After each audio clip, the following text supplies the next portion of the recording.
Today we're going to go over my top 10 favorite thrillers. I'm also recording this at like 6:20 a.m. That's how much I love thrillers. I woke up and literally thought, I need to do this damn video today. A good thriller is my favorite type of movie.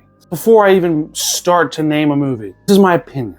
An opinion. An opinion. An opinion. Have you heard of that? Relax. So let's get into this. Number 10, 2003's Memories of Murder. I just watched this recently, so there's probably some recency bias in there. This is like David Fincher's Zodiac in a South Korean form.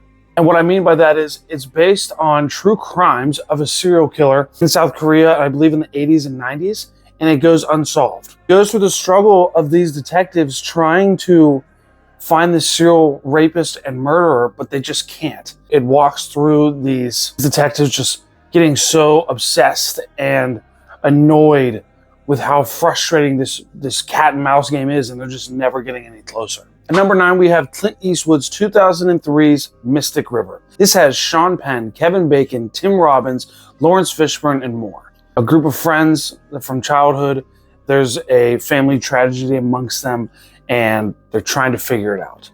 I don't want to give away too many details on any of these movies. I want you to go and watch for yourself. You're kind of following these detectives and trying to pick up these clues as it goes on and try to figure out what the hell happened. It's also so intense from the first 10 minutes to the final 5 minutes. My cat joined me.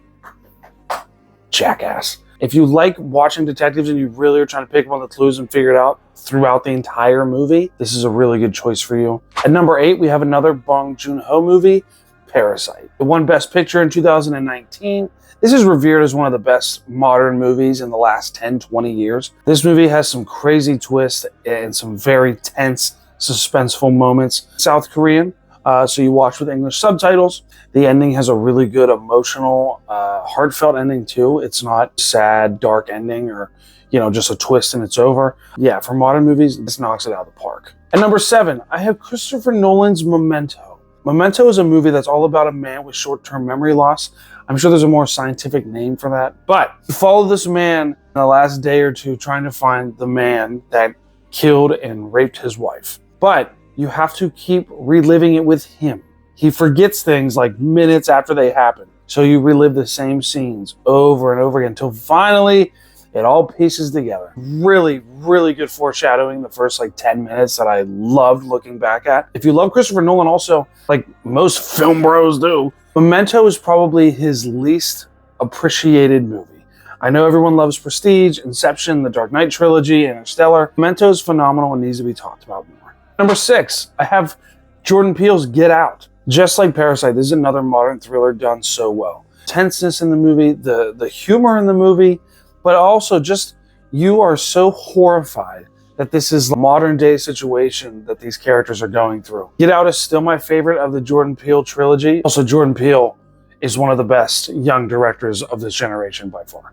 At number 5, we are back to Christopher Nolan, his best movie, one of my favorite movies of all time, The Dark Knight. It's under the thriller genre if you look it up. Yes, it's a superhero movie, a comic book movie about the Batman, but this movie is so good. From start to finish, that opening scene is so damn wild. It's one of my most rewatched movies. I have Heath Ledger as a Joker. I mean, come on. Christian Bale's peak. Swear to me. Yeah. This movie's awesome. I'm not a huge comic book fan. I don't read them.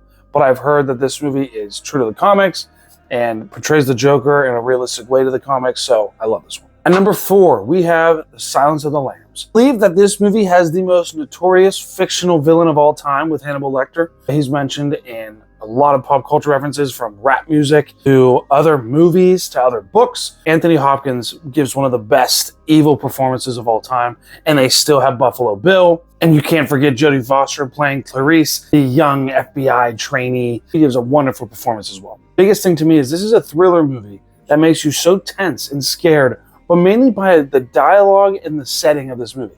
It's not just a bunch of jump scares, it's not a bunch of gory scenes or violent scenes. There are some. Really just the tone is so disturbing. Big thing for me is if I'm watching a movie, for me to say it's like a perfect 5 out of 5 or I love this movie, I need to be fully ingrained in it. And Silence of the Lambs had me the entire time. It's a classic. If you haven't seen it, go check it out. I think it's always on HBO or Max, the new one. It'll probably change in 2 months. I'll end my spiel. At number 3, with my fat ass fingers, we have The Shining. I just watched a few months ago and it's damn near perfect. Stanley Kubrick, the director, is known for being a psycho perfectionist with his films. And the only bittersweet thing is, you can look it up. I can't really get into it. I could spend a whole 20 minutes talking about it. The only problem I have with the movie is not even in the movie, but Stanley Kubrick definitely abusing Shelley Duvall, who plays Wendy. Beyond that, we'll focus on the movie here itself. I don't think Jack Nicholson is ever acting. I swear to God, that man's just actually insane. And they just say, hey, we need a middle-aged crazy dude. Can we call up Jack? And Jack's like, hell yeah, I'll show up and hang out for an hour or two. But for real, he really dedicated himself to this movie. There's so many iconic lines, iconic scenes, from here's Johnny to I'm just gonna bash your to him frozen outside, dead. I love the setting of this movie so much. I mean, they're literally in a ski lodge, the beautiful surroundings, but the darkest things happen inside. Shelley Duvall and Jack Nicholson just steal this whole show. It's one of my new personal favorites for sure. Number 2, we have Martin Scorsese's Shutter Island. I've watched this probably 8 to 10 times in my life. I just rewatched it a couple months ago. I love Leonardo DiCaprio. I really like Mark Ruffalo in this movie. This is a movie that when you watch it the first time, it blows your mind. I won't say the spoilers just in case you haven't seen it.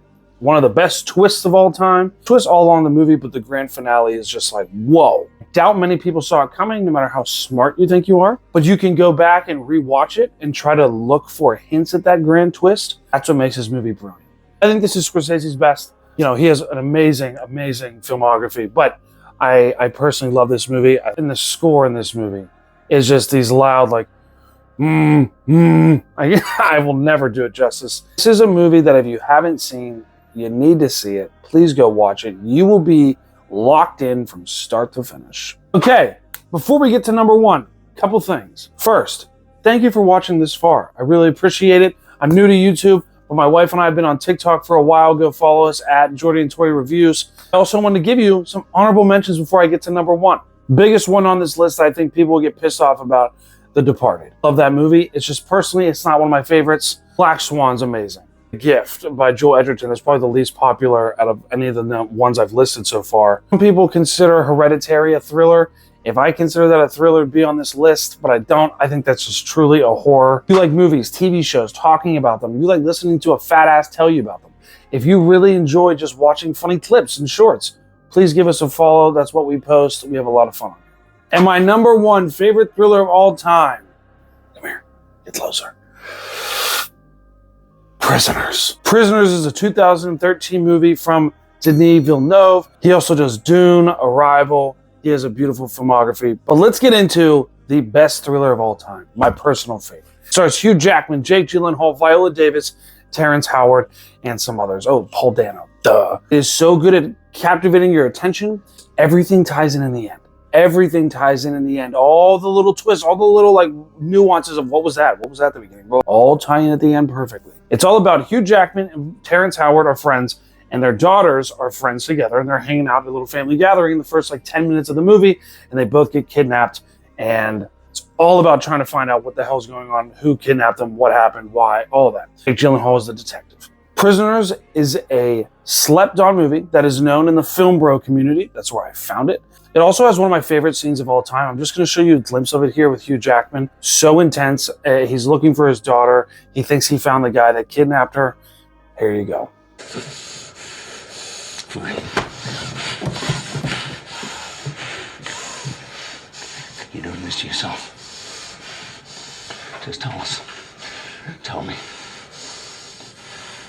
Tell me! Tell me! Tell me!